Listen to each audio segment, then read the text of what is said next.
What is happening? What is happening, my free and powerful friends? Yay, it's day 10. Today we're talking about nutrition in early sobriety. And this is really a fun rabbit hole to go down mindset wise. So I want you to just think about this. That saying, how we do one thing is how we do everything. If you would have come to me and said that back in my drinking days, I would have argued and been like, no, I can handle planning my food and I can eat what's really quote unquote healthy and I can, really challenge what I put in my mouth food wise. But when it comes to alcohol, I just can't control it. Like I was so confused why I had my food figured out, so to say. I thought I had my food figured out. And I couldn't understand why I could control that intake and I couldn't control my alcohol intake. And so I would have argued and said, that's not true. How we do one thing is not how we do everything, because look at me with these two things. One, I'm very disciplined in, and one, I have zero discipline in. And now, from where I sit, I actually see that I was doing the same thing with food and alcohol. And in my learning to eat well for myself, learning to follow nutritional strategies, learning to look at food as nutrients and not just calories, to look at food as fuel and medicine, to look at it like that now has changed my mindset about alcohol. Because now how I do one thing is how I do everything. How I look at food is this food going to improve my health or is it going to go against the improvement of my health? And that helps me discern, do I want to eat this or not? Not from a willpower standpoint, but from a positive discernment standpoint. That same mindset is then applied to alcohol. Is alcohol going to make me healthier, help me feel better long term, or is it going to go against that goal of health and wellness and feeling energized? It might make me feel energized for 3.5 hours, but then I'm going to crash hard for 3 to 5 business days. But now I look at it, and from that same place where I'm able to positively discern if the Twinkie isn't right for me, then the drink isn't right for me. And it's not from trying to have as much fun and as low of calorie standards, which is really what I was doing back in the day. I was doing the same things with alcohol and food in that I was negotiating of how to keep it low calorie. I was restrictive for much of my time, which meant that I would give myself the free for all every once in a while. And that just changed in frequency. So with food, it would be like when I was drunk, then I would go crazy and overeat. So I was being very particular and very restrictive all week. And then as soon as I had alcohol or I was lazy, then I was like, Uber Eats, like everything that's horrible for me. Go out, let's go have pizza, McDonald's, all these things. Same thing with alcohol. I would restrict. 3 days, 5 days, God, it felt like forever. And then I would go fucking balls to the wall. So how we do one thing is how we do everything. I say all of that to hopefully help you get excited and understand that nutrition plays a role in early sobriety and lifelong, like alcohol freedom. Just being a good, healthy human, nutrition is the bee's knees, my friends, but not in the ways that we might all think. There are physiological things that I want to talk about as far as nutrition's power in early sobriety, but also the mindset and the character principles that you start to absorb and embody because you are now becoming the type of person that controls what you put in your mouth around the clock, not just 3 to 5 days and then going wild. You become the type of person that is able to say, is this going to get me closer to my goals, and go for it? Or say, this is actually going to get me further away from my goals. So I need to, be more mindful about those goals than about this thing, this escape, this treat, this thing, that could be food or alcohol. So it really almost mends the same connections in the brain with consumption, just getting our dopamine from the outside in. There's so much to it as well emotionally, because oftentimes people who, and you might be experiencing this right now with Sober October, there is a timeline of like how long we lean into food as our coping mechanism because we've taken alcohol out. So many people find that the first few months, even, it's very difficult to not eat every snack in the house, especially sugary snack at the end of the day. To escape, to get dopamine, to get that, just to have something to look forward to that feels fun. And so I want to address those types of things as well throughout Sober October, if that's what you're experiencing. That goes a little bit deeper. It's not just about the food, it's about the function of the food. What is the food doing for you? And even in that, it helps you become more aware. It wasn't necessarily alcohol, because now food is playing a role. What was the thing that was driving the alcohol behavior? What's the thing that's driving the food behavior? If it's an aversion to stress, if it's just something fun, which indicates you need to let yourself have fun every day. You need to plan fun things for yourself and not just wait for them to come knocking. If it's something to help you relax, well, how come you can't relax?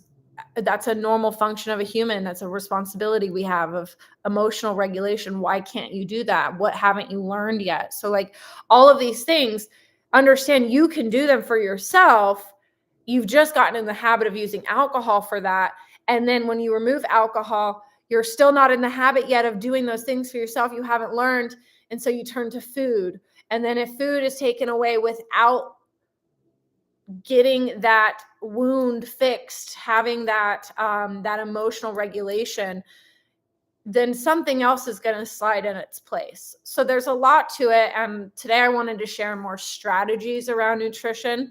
That's going a little bit deeper into the coping mechanisms of food, and using food as comfort or soothing or fun, entertainment.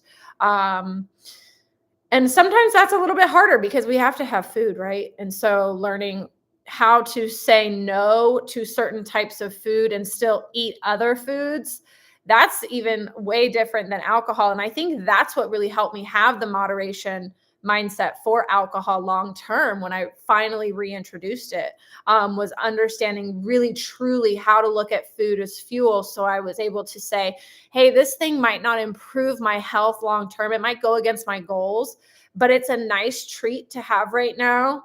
And I'm not using it for emotional regulation. I feel good. And so it's just a nice bonus to this experience. Every once in a while, it's okay to make those choices that are like, hey, this doesn't go for my goals, but it's not going to put me back any. That's true moderation. And that's not every week. That's sometimes once a month, every other month, once a quarter. Like, you really start to be able to discern that. And I think that was my time away from alcohol, spent completely immersed in learning how to eat and move my body and build muscle and all of this stuff. Like, that's what really changed my mental program on consumption, and helped me look at alcohol as like, not just, I can't drink it because I can't control it. I wanted to be able to control it. And that's where this came from, of like, I don't want that, because I want to feel good. I want to be energized. I want to be healthy. I want to be making my gains. I want to be sleeping like a rock. I want to see my green on my HRV and my resting heart rate and my sleep score. Like, all of these things started to stack up, so that when I looked at alcohol, I said, that doesn't go with my goals. Maybe at a wedding once a quarter, or at this really celebratory event, I'll have one. But then when I do, I don't eat the whole cake. I have one slice, so to say. Shout out Magnify members. We talk about that with moderation. You would never eat an entire cake. You would probably talk yourself into like, okay, one is enough. So why are we okay with having like one cocktail is just as potent as one slice of cake? So like, why are we getting so crazy with it? It's in shifting our perspective. Anyway, okay, so it's not about moderation. This one is about nutrition. But as you can see, there's so much to this world that I hope that you are immersing yourself in positively. So nutrition, here's the thing. When we want to think about healing our bodies, we need to do that from the inside out. We need to give our body nutrients. We need to look at lots of vegetables, lots of fruits. Fruits are going to be super helpful for those sugar cravings, those late night treat cravings. Eat all the bananas, eat all the strawberries, eat all the grapes, the watermelon, the pineapple. Eat all of that instead of the processed stuff if you're going to have the sugar. Get vitamins and minerals and antioxidants and all of these beautiful things that Mother Nature put out there available for us. Eat those things. Nobody has ever gotten fat off of strawberries, so eat those things. Do not be afraid of fruit sugar. You're gonna be opting for processed things that are the fake sugars anyway. Like get something with a nice vitamin and antioxidant profile like those strawberries, any berries, any fruit with the skin on, apples, bananas are amazing. They also kind of fix that sweet tooth. Bananas and peanut butter are delicious. Be wary of the amount of peanut butter, of course. But use that for your sugar cravings and have fruit at every meal. That can really help regulate those carb and sugar cravings that your body is going to cue you for. That can actually help negate alcohol cravings as well. Hydration, huge for negating alcohol cravings.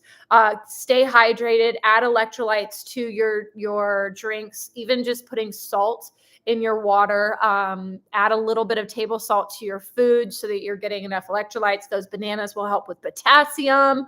Okay, but most specifically today, I wanted to talk about protein because protein is going to help your body, your organ tissues heal, your muscles grow. But protein also helps regulate blood sugar. And here's the thing, when we have low blood sugar, we become irritable, we become kind of open to suggestion of vulnerabilities. So we become less able to stick to our guidelines. Like we will press the envelope, we will make irrational decisions, we will make impulsive decisions. There's studies on this when we're at low energy.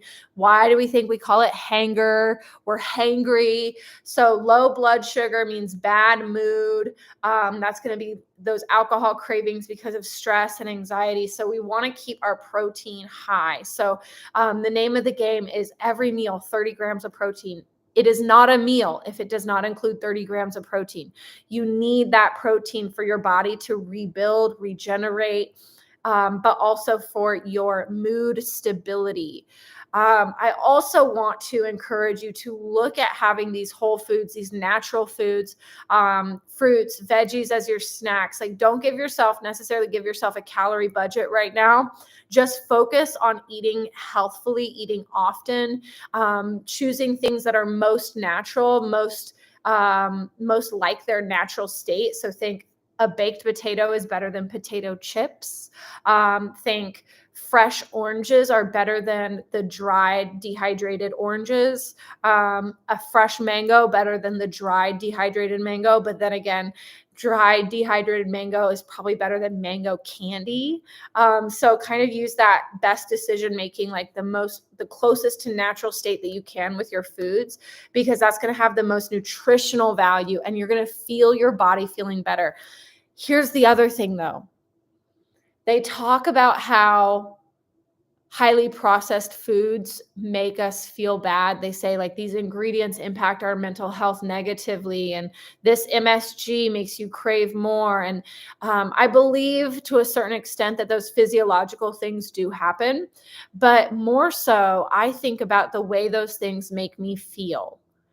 If I eat highly processed foods and I know that it's not good for me and I know that I should be eating something else, I have a sense of like, "Ah, I didn't treat myself well." And how do you think we feel about ourselves when we say we're going to eat well and then we end up having McDonald's again, or we end up having the chips for lunch at our desk, or we end up having the Chinese buffet, or, the less healthy item. We end up doing that instead of following through on a personal promise. And we keep doing that over and over and over and over again.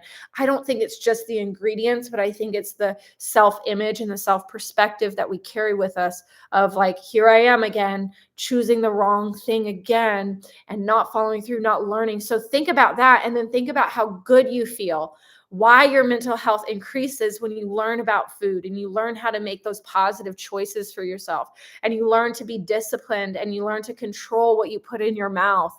Think about that feeling that you have and how that would boost and put you in such a good mental state, so that anything that happened outside of you, it didn't stress you out as much because you feel good about yourself. Lots of stress is just perceived because we're carrying around our own self baggage. And so we're already angry at ourselves. So everything outside of us, we feel like it's happening to us. Like, of course that happens to me. But when we start to take control of our eating, it sounds crazy, but when we start to take control of our eating, we feel differently energetically. We feel different in our body. We feel differently about ourselves mentally. And so when things happen to us, we actually look at them more naturally as happening for us, because we know that we can take anything and make a positive out of it. We know that we can take action and actually see manifestation. We've seen it happen with the foods that we choose. We choose positive, so we feel positive. So here's this, again, this what used to feel like a mountain now feeling like a molehill, and I know how to make it into a positive. It's wild how much how we do one thing is how we do everything. I just like want to cry about it because it's so intense, just learning how to eat. And on a real note, as if we didn't have enough tangents already, I think that our people who struggle with drinking, people who struggle with coping mechanisms in general, they weren't brought up with healthy models of how to eat. I was thinking about this yesterday, and my mom being an alcoholic, we didn't know, like, we barely had food. There were nights where my brother, my oldest brother, Jake, he was 9 years older, he didn't have anything in the house to feed us. My mom was passed out drunk, and he gave us rice cakes, and they were dry, and he like made it, he was crying because we didn't want to eat them. They were dry and they like cracked my mouth. And as a kid, it like hurt my mouth. I remember just hating these rice cakes. But my oldest brother was just so upset because we didn't want them. He didn't want us to have to eat them, but there was nothing else to eat, and he wanted to make sure that we got calories in. Like those kinds of experience, I think a lot of people who struggle with drinking now as adults had some sort of dysfunction in their home and probably didn't learn healthy habits of eating. And so this entire process of learning nutrition and learning to take care of ourselves and learning to eat right and fuel our bodies and look at food as not just calories, but nutrients and medicine and fuel. That helps improve our self-worth. That helps us improve our entire reality. So in a very deep, heartwarming way in my mind. That's really powerful. Okay, some strategies. So 30 grams of protein per meal. That could be 2 yogurts that each have 15 grams of protein in them. That could be, I use ratio yogurt, which is 25 grams of protein. Have that with a banana and peanut butter. That would be a great breakfast. Make a smoothie. Use 1 scoop of protein powder, a little bit of Greek yogurt, some milk, use some fresh fruit, get the fruit serving in for your day. Maybe add some spinach. You can even prep smoothies the night before, mix them up and have them in the fridge. Just shake them in the morning or stir them up. Lunchtime, have a couple packets of those tuna, those Starkist tunas. They're like, anywhere from 14 to 16 grams of protein each. So have 2 of them. This is 30 grams minimum. You're going to see how difficult that is with traditional serving sizes. You're likely going to have to double the protein serving size, but your body will thank you for it. You'll be fuller longer. Your blood sugar will be regulated, more stable throughout the day. You'll have less mood swings. You'll be less irritable. You'll be more even keeled. So think lots and lots of protein for dinner. Have some steak, have a big serving of shrimp, have some fish, have some salmon. That's going to be nice and fatty. Your brain needs that fat to regenerate some cells after drinking. Your body just needs all of these healthy whole foods. Try your best to skip out on the McDonald's, the Chick-fil-A, the wings, all of that stuff for right now. Have the healthiest foods you can and really take pride in your choices, and take pride when you follow through. As simple as it is, when you say, I'm going to eat this for breakfast, and you actually eat that for breakfast, celebrate yourself. Give yourself some pats on the back. Say, look, you're controlling, you're following through, you show up for yourself.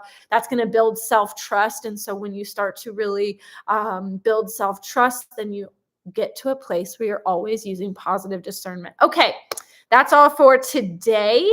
I'm seeing that maybe 5 p.m. Eastern is not a great time to live stream. You guys are probably all driving right now, but I'm in the Pacific, so it's 2:30 here almost, and maybe we'll try earlier, maybe a little bit earlier tomorrow, but this is going up on the channel, so let me know as you're catching this on the replay what your takeaways are, what questions you have. I know we did a little bit of mindset, a little bit of strategizing, a little bit of food examples. I want to bring this into a more tangible reality for each of you throughout October, of like knowing exactly what to do. Know that I have openings for nutrition consultations, nutrition workshops. If you want to do those one-on-one, reach out through the application below in the description. If you want to work together on your nutrition, as I say, I think everybody in their sober journey deserves to invest on themselves with a nutrition coach. It's just so important. It can change everything. It can change your entire identity. I know it did for me. So I know that's a little crazy to think about, but it really did. Reach out on Instagram. I'm at Magnify Maggie. Let me know in the comments of this live stream video on the Magnify Maggie YouTube channel what your takeaways are, what questions you have, what topics you'd like to cover, and maybe even if you're feeling brave, share how your Sober October is going so far. Maybe any of the things that you've liked from the videos that you've used real time. Maybe that's something that you realize that you need to learn more about. I would love to cover it in a video. Just share your story. There are people watching and listening and looking for hope and inspiration, and you can be part of that with me. Thank you for being here. Lots of love. Closing out on the 10th day of Sober October. We'll see you on the 11th tomorrow. 11 is my lucky number, so maybe we'll have a lucky session, a lucky lesson. So we'll talk then. Hey, comment. Let me know how you're doing. Think different, drink different, or never again. We'll talk soon.